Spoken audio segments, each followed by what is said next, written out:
Class आज का जो हमारा डिस्कशन का टॉपिक है वो है electrical conductivity of metals.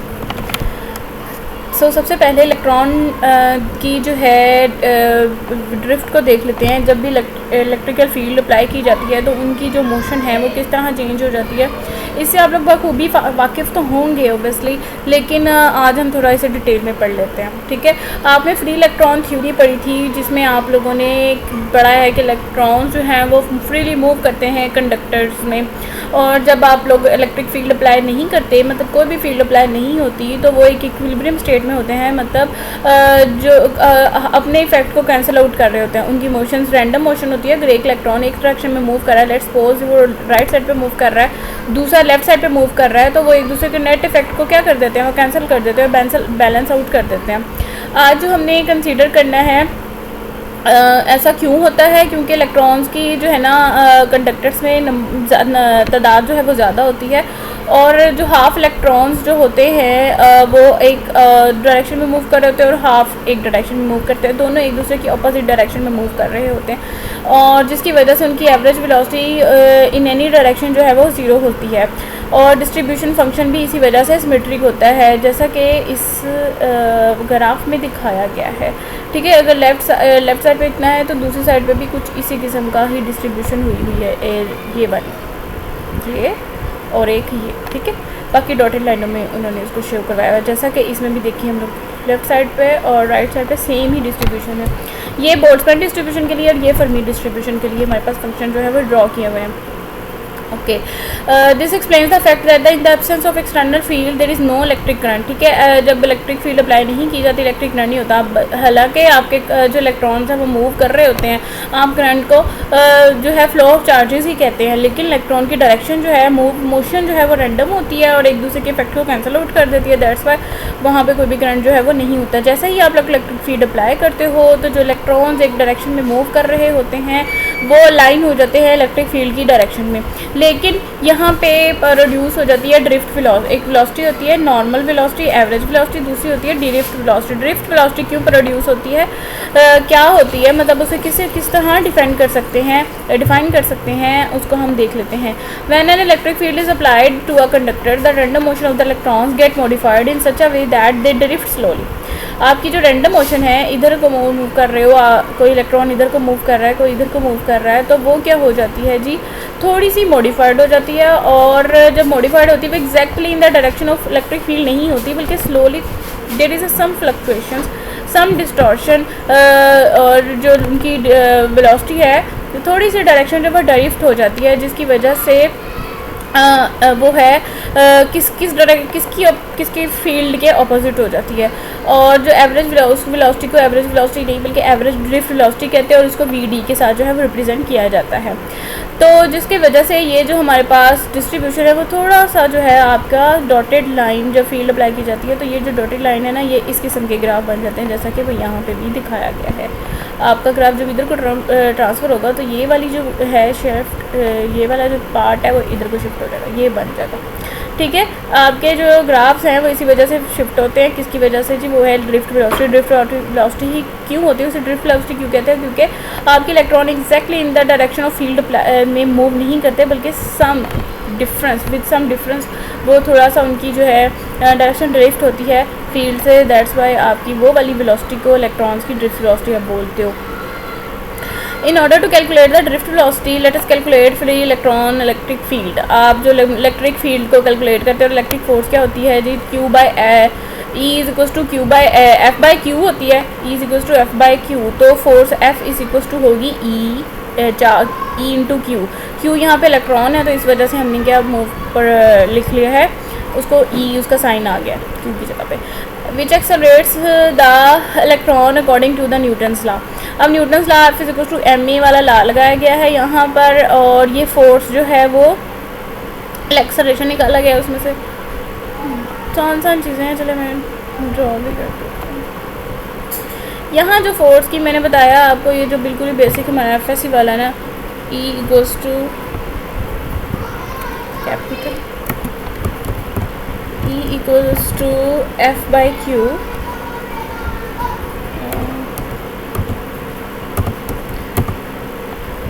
F by Q होगा और यहाँ से F क्या आ जाएगी जी, आपका जो इलेक्ट्रॉन है दूसरी साइड चार्ज और दूसरी साइड पे चला जाएगा तो वो EQ बन जाएगा। दूसरा फार्मूला क्या है, second law F equals to M में F इक्वल्स टू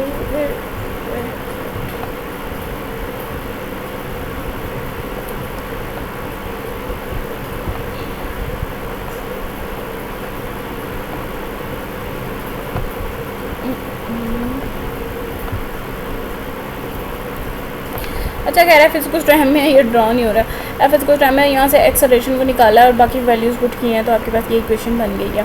अब ये जो है वो इलेक्ट्रॉन का चार्ज है M mass है और बस यही चीज़ें बताई हुई हैं। The prime fries it represents that the electron should be accelerated indefinitely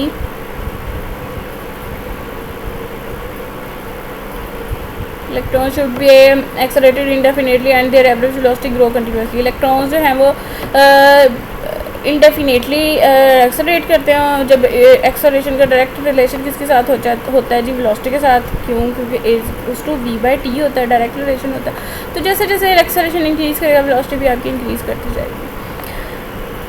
दूसरा यहाँ पे अब हम देख लेते हैं कि इलेक्ट्रिक फोर्स की वजह से क्या प्रोड्यूस हो रहा है। The result of the electric field however there is no net correct. In fact, during their motion the electron could collide with the phonons, impurities and the latest imperfection. अब आपकी ये हम बात कर रहे हैं जी इलेक्ट्रिकल कंडक्टिविटी ऑफ मेटल्स की। अब मेटल्स में तो आपने फोनोन्स किस तरह प्रोड्यूस हो जाते हैं ये भी पढ़ा हुआ है और आप लोगों ने इम्प्योरिटीज़ होती हैं, लेटेस्ट इम्परफेक्शन कैसे, लेटेस्ट डिफॉर्मेशन कैसे होती है ये भी आपने पढ़ा है। तो इलेक्ट्रॉन्स जो हैं वो सिर्फ इलेक्ट्रॉन्स के साथ ही कोलाइड नहीं कर रहे जब वो मूव करें, बल्कि उनका इंट्रैक्शन हो रहा है फोनोन से भी, इम्प्योरिटी से भी, लेटेस्ट इम्परफेक्शन से भी, जिसकी वजह से वो जो है आपकी काइनेटिक एनर्जी जो है वो रिड्यूस हो जाती है। और काइनेटिक एनर्जी रिड्यूस हो जाती है तो वेलोसिटी जो गेन कर लेती है और वो जो kinetic they lose their kinetic energy and has the velocity they gained in the field. और जो काइनेटिक एनर्जी रिड्यूस भी हो रही है और जो मोशन के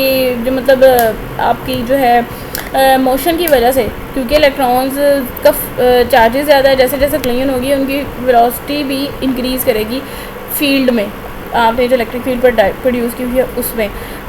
ठीक है, तो इलेक्ट्रॉन्स जो हैं वो क्या कर लेंगे, सरमोट the reaction force of R को रिप्रेजेंट किया, जो उनका आपस में कोलिजन का रिएक्शन हो रहा है during their motion through the latest, उसकी मोशन के लेटेस्ट में मोशन के दरमियान मोशन करते हुए जो रिएक्शन फोर्स प्रोड्यूस हो रही है उसकी बात की है, उसे हम एफ आर से रिप्रेजेंट कर रहे हैं। और reaction force is proportional to the directional velocity and is directed against it.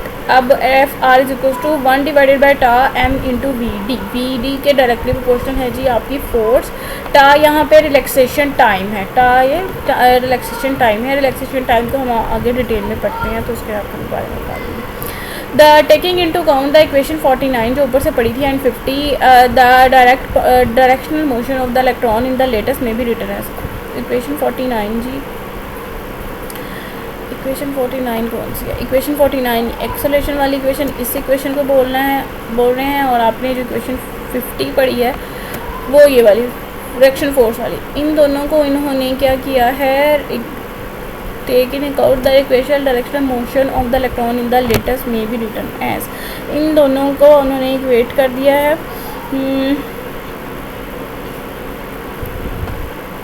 m into D V by D T. ये वाला जो है ना इसको रेट ऑफ चेंज में लिखा है। दूसरी equation E A minus M V D by टा। ठीक,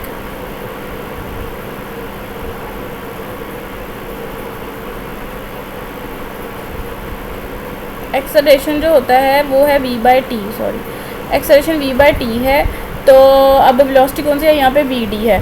तो यहाँ पे उसको जो है ना स्मॉल चेंजेस को दिखाने के लिए जो है उसका डेरिवेटिव लिया हुआ है डी वी और डी टी लिया हुआ है, इसी वजह से, क्योंकि आप जो है मतलब सब चेंजेस दिखा रहे हो आपकी लेटेस्ट में क्या हो रही हैं इलेक्ट्रॉन की मोशन की वजह से।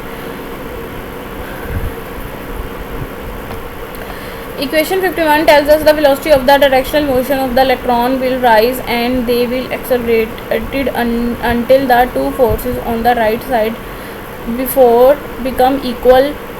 कहता है इलेक्ट्रॉन की मोशन जो है वो डायरेक्टली प्रोपोर्शनल है वेलोसिटी जो है डायरेक्शनल मोशन है इलेक्ट्रॉन की, जो तब तक इंक्रीज़ करती जाती है जब तक आपका एक्सेलरेशन जो है वो इंक्रीज़ करता रहता है। कब तक? Until the two forces on the right hand side becomes equal to the resultant force. ये जो राइट हैंड साइड पे ये दो फोर्सेस हैं, जब तब तक ये इक्वल नहीं कर जाती दूसरी रिजल्टेंट फोर्स के इक्वल, तब तक जो है ना इलेक्ट्रॉन का वेलोसिटी भी इंक्रीज़ करती जाती है। वो मतलब ज़्यादा कोलाइन हो जाती है और फिर उसके साथ एक्सेलरेशन भी इंक्रीज़ करेगा ही।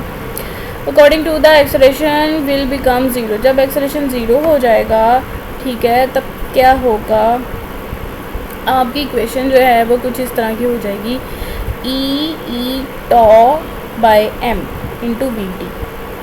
अच्छा, ये कैसे हुआ? एक्सेलरेशन ज़ीरो होगा मतलब ये वाली टर्म ज़ीरो, इसके साथ में एस एम है तो वो भी ज़ीरो हो गया। आप इन दोनों को इक्वल लिख लें, ठीक है। इस टर्म को दूसरी साइड पे ले गए, ये पॉजिटिव हो गई। लिख लेते हैं, यहाँ पे ड्रॉ कर लेते हैं।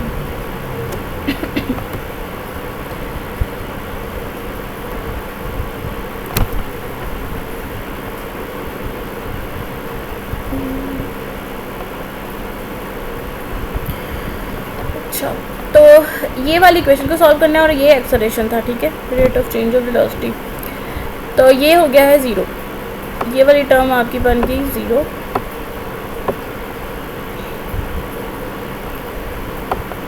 ठीक है, तो इसके साथ जो मैच था वो भी ज़ीरो हो गया। अब ये वाला जो है इस वाली टर्म को दूसरी साइड पे ले गए ताकि वो पॉजिटिव हो जाए, ठीक है। जब वो पॉजिटिव हो गई तो आपने वेलोसिटी, डायरेक्ट वेलोसिटी निकालनी है। तो यहाँ पे क्या होगा कि वी डी इक्वल्स टू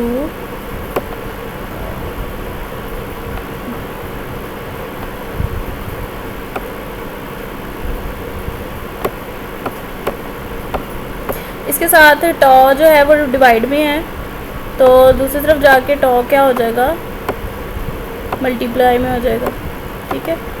और m जो है वो मल्टीप्लिकेशन में है, दूसरी तरफ पे जाके वो आ जाएगा आपके डिवाइड में। अच्छा, अब ये वाली टर्म जो ये क्या है, साथ में इधर मल्टीप्लाई हो रहा, जिधर को आप सारी टर्म्स ले रहे हो, यहाँ पे साथ में है आपके E इंटू इलेक्ट्रिक फील्ड, ठीक है।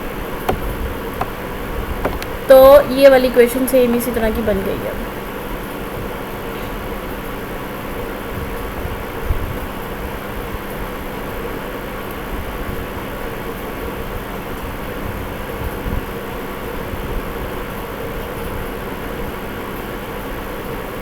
अच्छा, since an electron has a negative charge and it derives in the opposite direction of the field, ठीक है। पॉजिटिव साइन इसलिए है क्योंकि ये दूसरी ऑपोजिट डायरेक्शन में ड्रिफ्ट कर लिया है, तो इस वजह से इसकी जो है साइन चेंज हो गया। In a chemically pure and structurally perfect crystal where the resistance force approaches to zero. एक बहुत ही प्योर सब्सटेंस हो जिसका स्ट्रक्चर बहुत परफेक्ट क्रिस्टल्स बने हुए हों, तो वहाँ पे जी रेजिस्टिव फोर्स तो होती है zero. Even a small field is enough to accelerate the electron. थोड़ी सी आप इलेक्ट्रिक फील्ड मतलब वीक इलेक्ट्रिक फील्ड अगर आप अप्लाई करो या some amount of electric field आप अप्लाई करें, तो आपके इलेक्ट्रॉन्स जो एक्सेलरेट करना स्टार्ट हो जाते हैं, and so that its velocity grows continuously which could become indefinitely high. तो उसकी वेलोसिटी आहिस्ता आहिस्ता से इंक्रीज़ करती जाती है और इतना इंक्रीज़ कर जाती है कि वो इनडेफिनेटली बहुत ज़्यादा हाई हो जाती है। Actually it is a perfect latest and electron wave propagation in an optically transparent medium. Perfect latest में electron wave propagation in an optically transparent medium, तो बहुत ही मतलब शफाफ मीडियम है जिसमें इम्प्योरिटी बिल्कुल भी नहीं है। ऐसे वाली केसेस में जो है आपकी वेलोसिटी इस तरह इंक्रीज़ कर सकती है।